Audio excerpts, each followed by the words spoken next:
Allahu Allahu Allahu Allah, Allahu Allahu Allahu Allah, Allah. Assalamualaikum warahmatullahi wabarakatuh.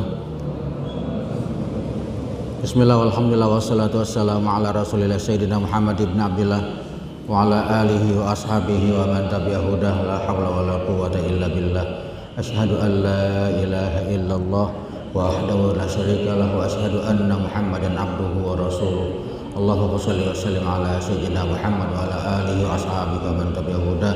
La hawla wa la quwwata illa billah. Ma ba'du. Qala Allah ta'ala fil Qur'anil Karim, a'udzu billahi minasy syaithanir rajim. Bismillahirrahmanirrahim.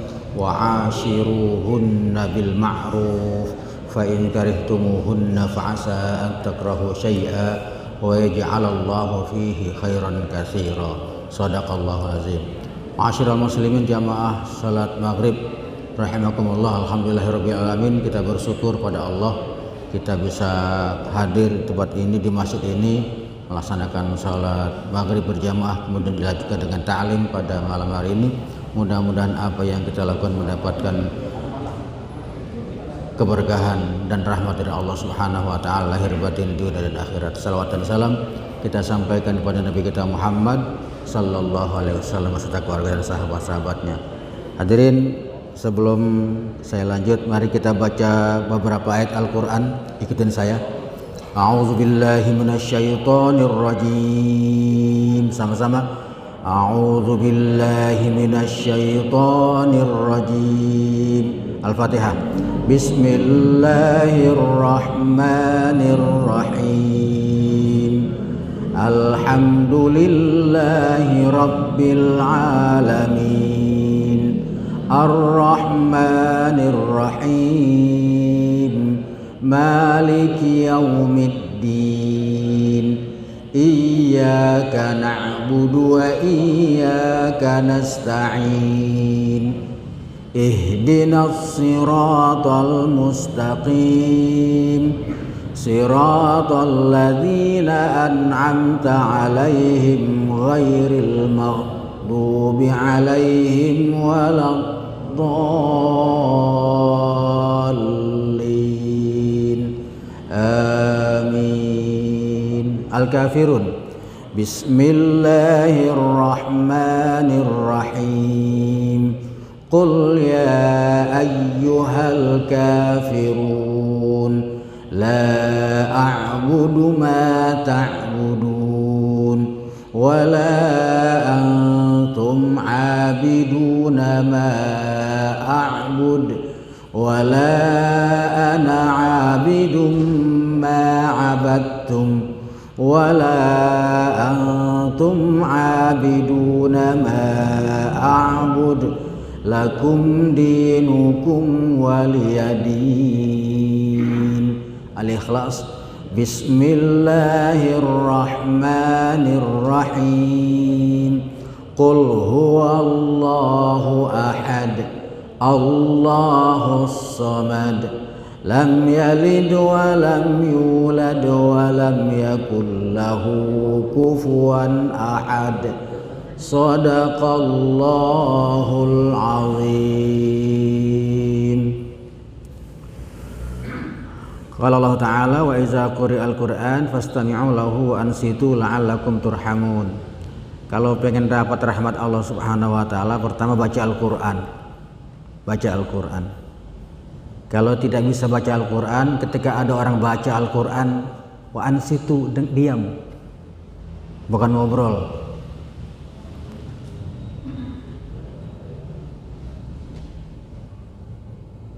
Fastami'u, coba dengar. Kata istama'a, kalau sami'a mendengar. Kalau istama'a itu berusaha mendengar. Ada orang dengar tapi tidak mendengarkan, ada. Jadi istama'a itu artinya berusaha untuk mendengar. Jadi ada usaha, istama'a namanya. Kita dengar azan, Allahu Akbar, dengar azan. Tapi enggak sholat, enggak ke masjid, itu dengar namanya. Tidak mendengarkan. Dengar baca Al-Quran, dengar, tapi tidak mendengarkan. Kata di sini menunjukkan istami'u, coba dengarkan. Wa ansitu, diam. Kalau kita coba dengar pasti kita diam. Kata Allah kemudian la'allakum turhamun, pasti kamu dapat rahmat. Pasti dapat rahmat. Apa itu rahmat Allah? Banyak. Rahmat Allah itu sehat, rahmat Allah itu bahagia, rahmat Allah itu anak yang cerdas, rahmat Allah itu anak yang soleh, rahmat Allah itu tetangga yang baik-baik, rahmat Allah itu makanan yang nikmat dan sebagainya. Itu rahmat Allah. Rahmat Allah Subhanahu wa taala adalah juga kekuatan iman dan Islam. Jamaah rahimakumullah. Oleh karena itu mari kita biasakan membaca Al-Qur'an dan mendengarkan bacaan Al-Qur'an. Pada malam hari ini kita coba singkat saja. Tadi mungkin maaf, biasanya ba'da Isya ada tanya jawab. Kita sebelum Isya mungkin tanya jawabnya, karena saya ba'da Isya juga ada pengajian lagi. Jamaah rahimakumullah, tema kita malam hari ini tentang keluarga sakinah. Keluarga sakinah. Sakinah itu apa? Sakinah itu artinya tenang. Sakinah artinya tenang. Tempat mendapatkan ketenangan bahasa Arabnya maskan, yang itu berarti rumah. Rumah.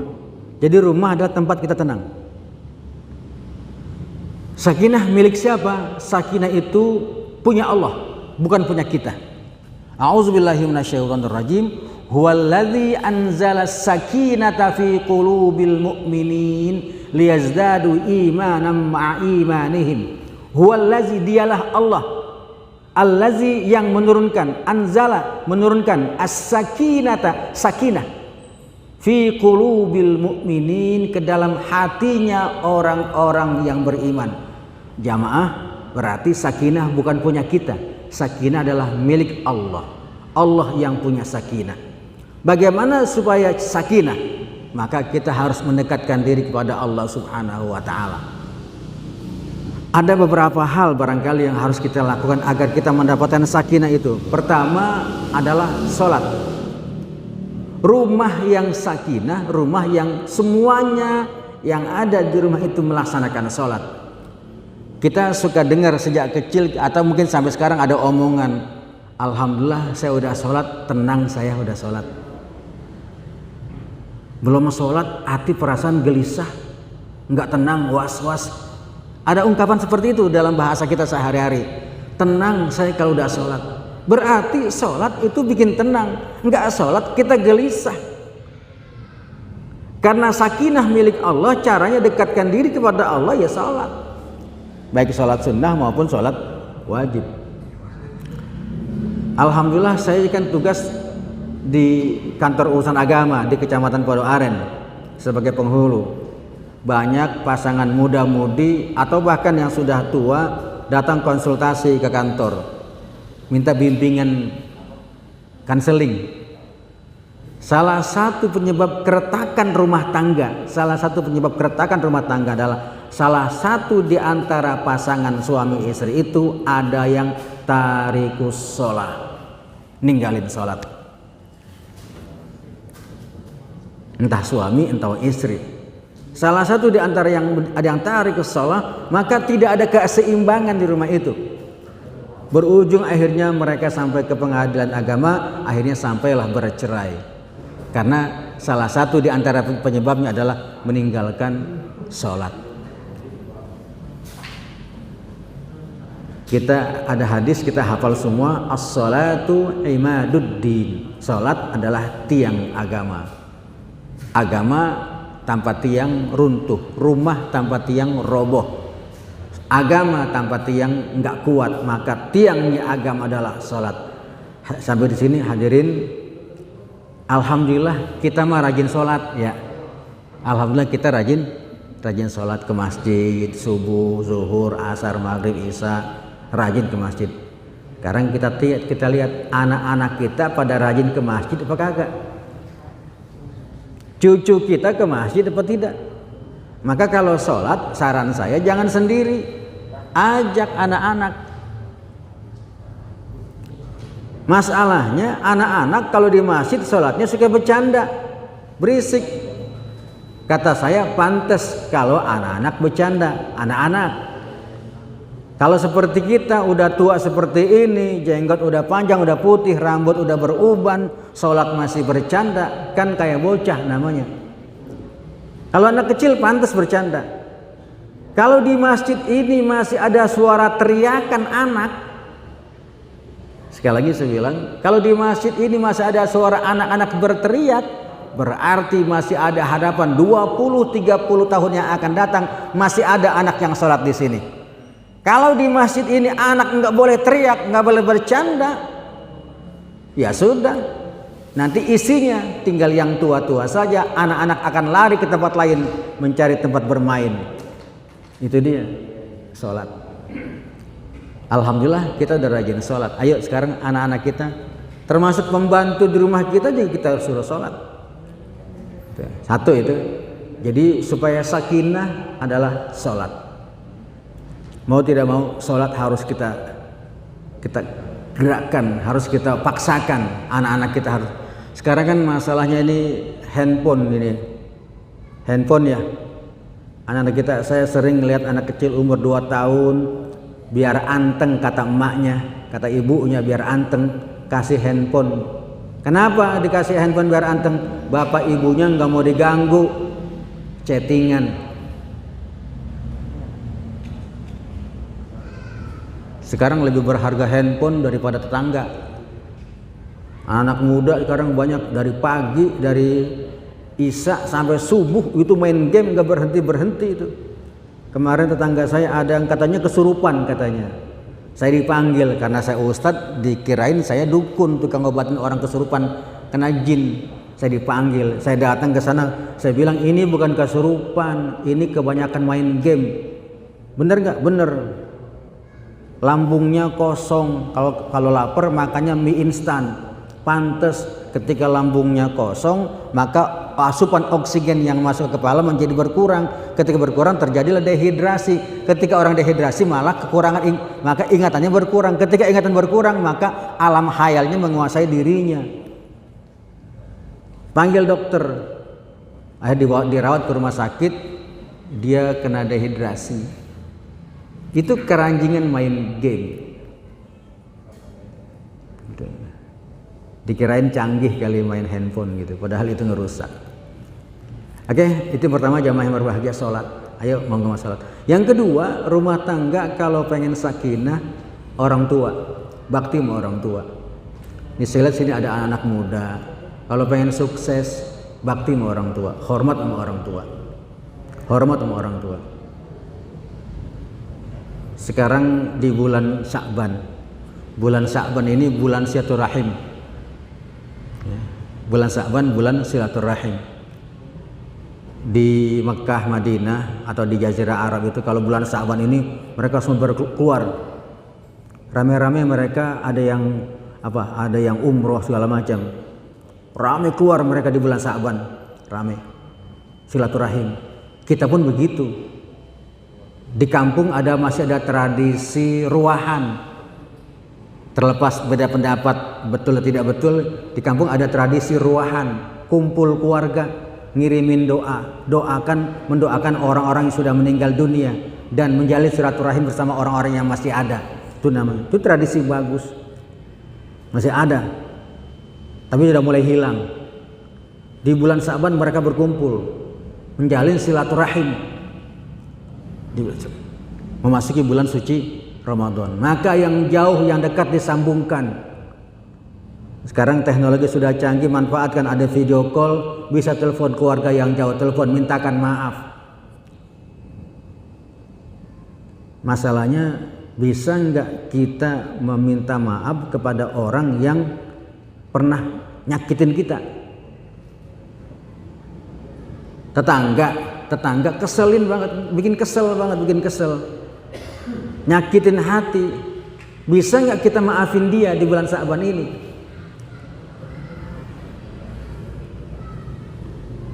Keluarga, tetangga, kan kita nggak semuanya akur. Ada aja masalah-masalah rumah tangga. Kadang-kadang suami istri, kakak beradik, tetangga, itu ada masalah-masalah di antara kita. Kalau itu bikin kesel, ayo kita maafkan. Saling membukakan pintu maaf. Perbedaan kecil jangan dibikin besar-besarkan. Gitu. Jadi hormat bakti sama orang tua. Sehebat apapun kita, kalau kita tidak hormat sama orang tua kita, tidak bakti sama orang tua kita, nggak ada apa-apanya. Nggak ada apa-apanya gitu. Bagaimana dengan orang tua yang sudah meninggal dunia? Doakan terus, Rabbighfirli wali walidayya warhamhuma kama rabbayani shaghir. Doakan terus. Apalagi sambungkan silaturahim dengan orang tua kita, keluarga orang tua kita yang sudah meninggal dunia. Orang tua kita sudah meninggal dunia, dia punya saudara siapa saja yang masih ada, sambungkan silaturahimnya. Sambungkan. Datengin, bawa oleh-oleh. Itu yang salah satu wujud bakti kita sama orang tua kita. Sambungkan silaturahim dengan orang-orang, teman-teman sejawat orang tua kita.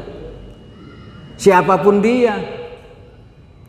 Walaupun beda pendapat sama kita, dia jenggotnya tipis, kita jenggotnya tebal, lain cerita soal jenggot mah. Silaturahim nggak ada urusannya dengan jenggot, datang terus. Silaturahim. Bakti sama orang tua. Yang tadi kalau sholat itu bikin tenang, bikin tambah mawaddah, tambah tenang. Kalau bakti kepada orang tua bikin tambah berkah. Bakti sama orang tua tambah berkah dunia akhirat. Yang ketiga, jamaah yang berbahagia, kalau ingin tenang baca Al-Quran. Kata Nabi Muhammad SAW, nawwiru buyutakum bitilawatil Quran. Terangi rumah kamu dengan bacaan Al-Quran. Gak usah banyak-banyak Pak, satu hari cukup 2 juz umpamanya. 1 juz berapa menit kita baca? Berapa menit 1 juz? 10 menit? Tergantung. Kalau Pak Haji mungkin 1 juz 5 menit kelar kali 1 juz. 15 menit 1 juz. Bisa 1 juz 15 menit baca. Kalau imam kita tadi 1 juz bisa 15 menit. Baca Al-Quran 15 menit 1 juz. 30 menit 2 juz. Ayo kita bandingkan dengan lamanya kita megang handphone kita. Main handphone bisa berapa jam? Dulu ada plesetan begini. Kalau dulu mah Allahumma antas salam. Oke, assalamualaikum warahmatullah. Assalamualaikum warahmatullah. Langsung baca doa Allahumma antas salam. Diplesetin Allahumma lantas jalan. Habis salat langsung bangun keluar semua.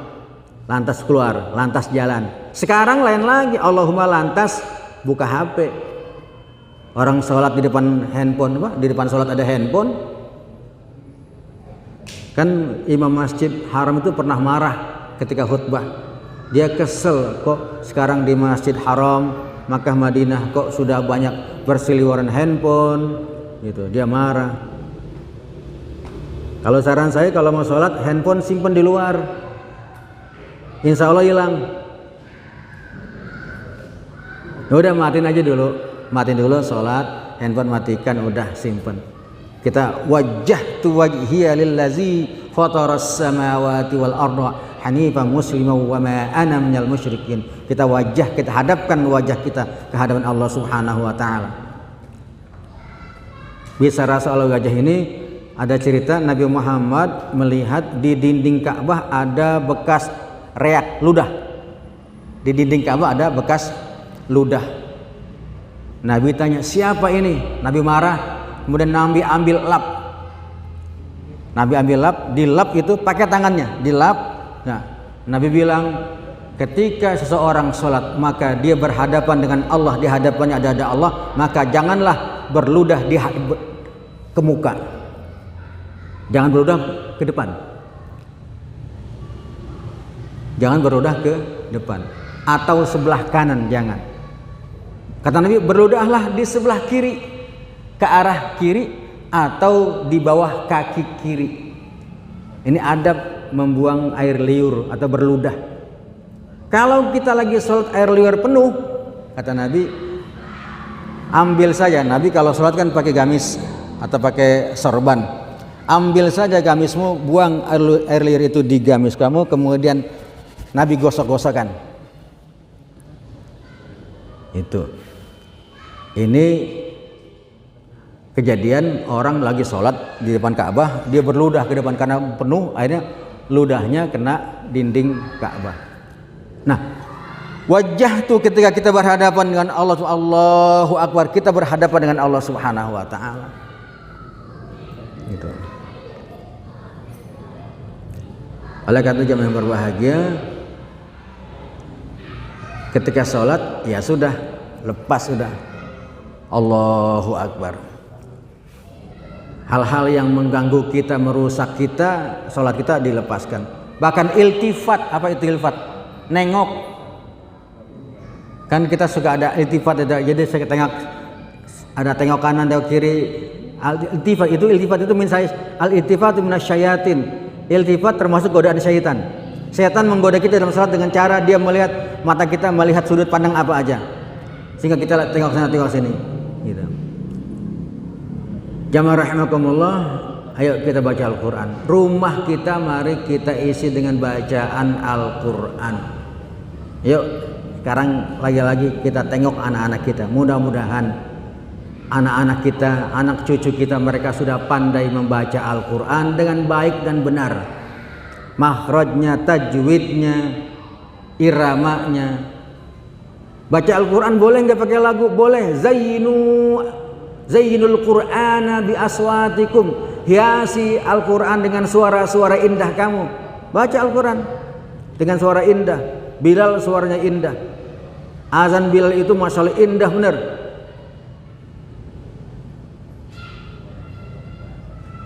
Baca Al-Quran. Ketika kita baca Al-Quran di rumah kita, kita bacakan Al-Quran, maka malaikat rahmat hadir ke rumah kita, mendengarkan bacaan Quran kita dan mengaminkan doa-doa kita. Maka hadirkanlah malaikat rahmat ke rumah kita dengan baca Al-Quran. Baca Al-Quran.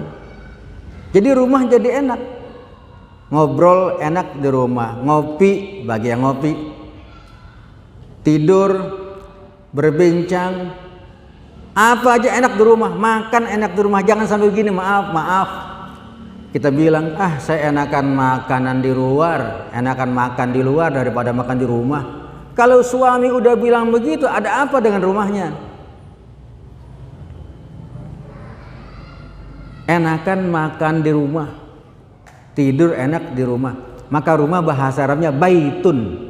Bait itu artinya rumah. Dari kata bata yabitu baitan yang artinya berputar. Maaf, bukan berputar. Menginap. Mabit, menginap. Bait adalah tempat menginap. Tempat menginap yang paling enak di mana? Ya di rumah. Biar kita tidur di hotel berbintang 7. Bintang 7 ada? Enggak ada ya hotel bintang 7. Di hotel berbintang 5, bintang 6 kita dengan fasilitas serba mewah, tapi masih enakan tidur di rumah. Kalau kita begitu enak tidur di rumah, maka rumah kita nyaman. Maka Nabi slogannya baiti jannati, rumahku adalah surga buatku. Kenapa? Di rumah Nabi senantiasa dikumandangkan suara Al-Quran diantaranya. Ayo rumah kita isi dengan suara Al-Quran, ngaji. Anak kita kudu bisa ngaji. Nggak bisa ngaji, panggil, datangkan guru ngaji ke rumah. Sebenarnya bukan guru ngaji yang ke rumah, anak kita yang harus ke rumah guru ngaji. Kalau guru ngaji yang ke rumah, anak-anak kadang suka kurang adab sama gurunya. Panggil, suruh anak itu datang ke rumah guru ngaji. Di sini ada pengajian, panggil, ada siapkan gurunya, tenaga pengajarnya, anak-anak suruh belajar di sini. Insya Allah udah ada di sini kan, ya ada TPQ, TPA dan sebagainya lah. Siapa yang berkewajiban mengajarkan Al-Quran kepada anak? Satu adalah ayah. Ayah kita yang wajib mengajarkan ngaji kepada anak kita. Sadar kita nggak mampu, atau nggak ada waktu, atau sibuk dan sebagainya, maka kewajiban itu diserahkan kepada ibu, istri kita. Istri sama, serahkanlah kewajiban mengajarkan Al-Quran itu kepada orang lain, kepada ustadz, kepada guru yang bisa mengajarkannya. Kirim anak kita belajar ke pesantren, ke madrasah, ke pengajian-pengajian, suruh mereka, pantau mereka terus, perhatikan gurunya. Jangan buat bimbingan belajar berani bayar 5 juta sebulan, atau satu paket 5 juta buat guru ngaji, 100 ribu sebulan, 3 bulan nggak bayar-bayar. Kan kesian guru ngaji gitu. Buat beli paket sebulan 150 ribu habis, buat guru ngaji 100 ribu entar-entaran kan rupanya. Jangan sampai begitu. Ayo anak-anak kita harus bisa ngaji Pak, harus bisa baca Al-Quran anak kita. Tengoklah anak kita nanti di rumah, udah bisa baca Al-Quran atau belum. Kalau belum, ajarkan. Gitu dia, ajarkan. Nawwiru buyutakum bitilawatil Quran, terangi rumah kamu dengan bacaan Al-Quran, terang. Jadi malaikat rahmat itu sebenarnya mereka cemburu sama kita. Mereka tidak bisa baca Al-Quran. Para malaikat tidak bisa baca Al-Quran, tapi begitu ada orang baca Al-Quran, dia senang banget dengan bacaan Al-Quran. Maka ketika ada orang baca Al-Quran di rumahnya, dia mengelilingi kita. Kata orang Betawi, dikerubutin kita sama para malaikat. Ketika baca itu malaikat, kita nggak tahu aja malaikat ada di sekitar kita. Maka kalau ada orang baca Quran, disuruh diam ya begitu. Dengarkan dan diam gitu. Malaikat mendengarkan, kita dengarkan supaya dapat rahmat Allah Subhanahu wa taala. Di mobil kan kita ada kaset Al-Quran, itu bagus. Di rumah ada suara Al-Quran, dengarkan, pakai speaker begitu boleh. Bagus lagi pakai dari lidah kita dengan suara kita baca Quran, itu rasanya supaya rumah adem. Yang keempat, bapak-bapak yang berbahagia, ini buat para laki-laki adalah salah satu di antara yang mendatangkan sakinah di rumah tangga adalah jaga mata, menjaga mata. Barangkali sebelum menikah istri kita adalah wanita paling cantik di dunia. Ketika pacaran umpamanya, engkau adalah wanita tercantik sedunia. Ketika belum menikah, ketika ta'aruf, begitu menikah udah tahu semua jeleknya, udah tahu semua kelakuannya, cantiknya hilang, akan kelihatan perempuan lain yang lebih cantik daripada istri kita. Sekarang bagaimana caranya supaya istri kita cantik terus di mata kita? Ada hadis begini, wallati ma'aha wallati ma'aha, apa yang ada pada perempuan lain ada pada istri kita. Apa yang ada pada perempuan lain ada pada istri kita. Perempuan lain ada hidungnya, istri kita ada. Perempuan lain ada matanya, istri kita ada. Perempuan lain ada bibirnya, istri kita ada. Apa yang enggak ada? Ada semua. Yang bikin istri tidak cantik adalah mata kita jelalatan. Kata orang dulu, mata keranjang. Mata keranjang. Apa itu mata keranjang? Matanya memandang, pikirannya keranjang. Itu mata keranjang. Yang bikin istri kita tidak cantik adalah kita jelalatan. Ayo, supaya caranya istri kita cantik terus di mata kita harus jaga mata.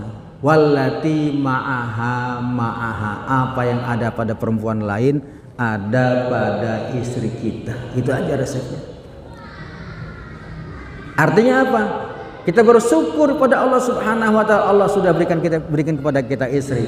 Jamaah yang berbahagia, nanti istri soleha itu akan mengalahkan cantiknya Ratu Bidadari. Ratu Bidadari surga, qurratu a'yun, cantik, ratunya cantik banget. Tapi kecantikan ratu atau bidadari surga akan dikalahkan oleh para istri solehah. Dialah istri-istri kita yang solehah itu. Maka syarat rumah tangga yang sakinah yang kelima, komponennya harus ada istri yang solehah. Satu, sholat tadi. Kedua, bakti sama orang tua. Ketiga, baca Al-Quran. keempat jaga mata, kita para laki-laki jaga mata. Yang kelima, didik istri menjadi istri yang solehah. Jamaah rahimakumullah, kita para suami nanti di akhirat itu hisabnya banyak. Tangan, mata, hidung, telinga, nafkah, semua dihisab. Kalau perempuan cukup 4 saja yang dihisab, yang ditanya. 1 sholatnya, 2 puasa, 3 taat pada suaminya, sholat, puasa, taat suami. Yang keempat, menjaga kehormatannya. Kalau itu dilakukan oleh perempuan, sholat, puasa, taat suami, menjaga kehormatan, kata Nabi, wanita solehah seperti itu dijamin masuk surga dari pintu yang mana saja.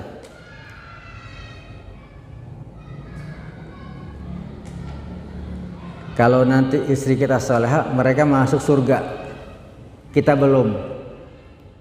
Mudah-mudahan aja ntar kita dipanggil-panggil, mana bang sini, saya udah masuk surga duluan, sini malaikat tuh suami saya ambil.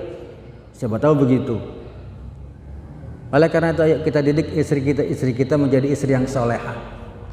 Sholat, puasa, taat suami, menjaga kehormatannya. Ya ada para perempuan di luar pakai baju kerudung rapi, begitu di hadapan handphone dia menjadi binal. Nauzubillah. Maka di medsos banyak sekali berkeliaran gambar-gambar, nauzubillah min zalik. Oleh karena itu ayo kita didik istri-istri kita agar menjadi istri-istri yang solehah. Jamaah rahimakumullah, saya pikir ini saja supaya rumah tangga kita sakinah, kita berjuang.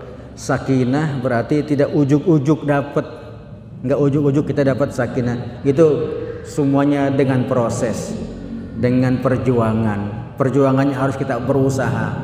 Ketika di rumah itu sholat, baca Quran, orang tua dimuliakan, suaminya menjadi suami yang baik, istrinya menjadi istri salihah, saya yakin jamaah rahimakumullah, ketenangan itu akan kita dapatkan. Ketika rumah tangga sakinah, anaknya pun insya Allah yakin akan menjadi anak yang saleh dan salihah.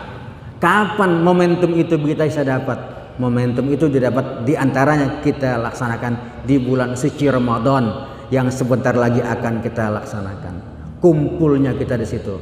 Di situ ada baca Quran, di situ ada orang tua dan sebagainya. Masya Allah, Ramadan kita jadikan momentum kita kumpul dengan anak-anak kita. Jangan rusak, jangan rusak dengan lagi-lagi dengan handphone di antara kita. Ngobrol, duduk bareng, berlima, tapi masing-masing megang handphone. Jangan lebuang. Kalau lagi ngobrol, lagi ngumpul, dah handphone lepas dulu. Kita bersendagura, berbicara, bertata krama dengan baik. Ini saja jamaah rahimakumullah, mudah-mudahan anak-anak kita menjadi anak-anak yang soleh dan solehah. Rezeki kita halal dan berkah. Rumah kita nyaman dan tentram. Istri-istri solehah, dan kita diberikan ketenangan lahir batin dunia dan akhirat oleh Allah Subhanahu wa taala. Ini saja, sekian. Mungkin kalau ada yang mau bertanya silakan. Assalamualaikum warahmatullahi wabarakatuh.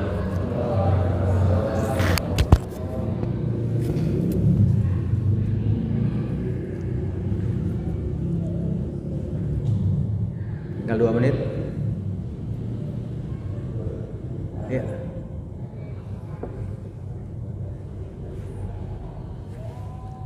Pas. Gimana Pak? Nggak ada pertanyaan? Nggak ada ya? Ya karena ini masalah kita semua, masalah keluarga, masalah kita bersama. Yang penting ayo kita berjuang, anak-anak kita menjadi contoh buat anak-anak kita, yang menjadi tauladan. Kebahagiaan kita adalah ketika punya anak yang soleh, anak yang rajin beribadah. Silakan. Di waktu sekarang itu perceraian meningkat dengan Benar. Angka perceraian meningkat, dan perceraian terjadi meningkatannya gugat istri yang menggugat suami, lebih terutama di Tangerang Selatan. Banyak Pak, betul Pak. Tapi adanya datanya di Pengadilan Agama Tiga Raksa. Bapak buka saja di di internet Google angka perceraian Tangerang Selatan. Angkanya lumayan fantastis Pak.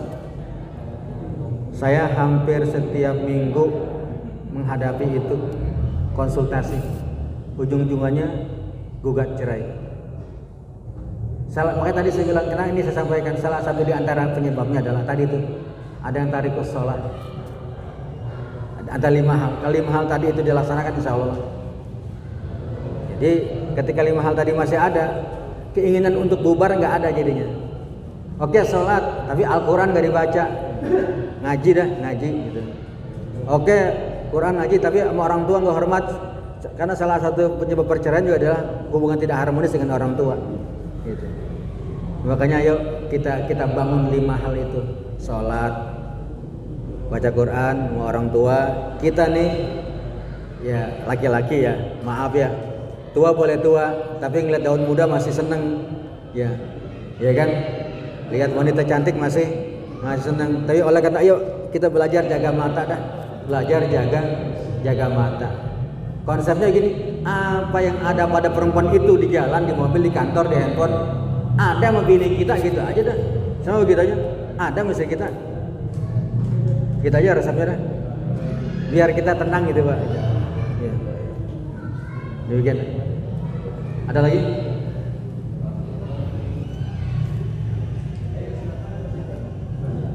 Iya, masih ada ya. Sudah cukup? Kalau sudah cukup, mari kita tutup dengan baca hamdalah. Alhamdulillahirabbil alamin. Billahi taufiq. Wassalamualaikum warahmatullahi wabarakatuh.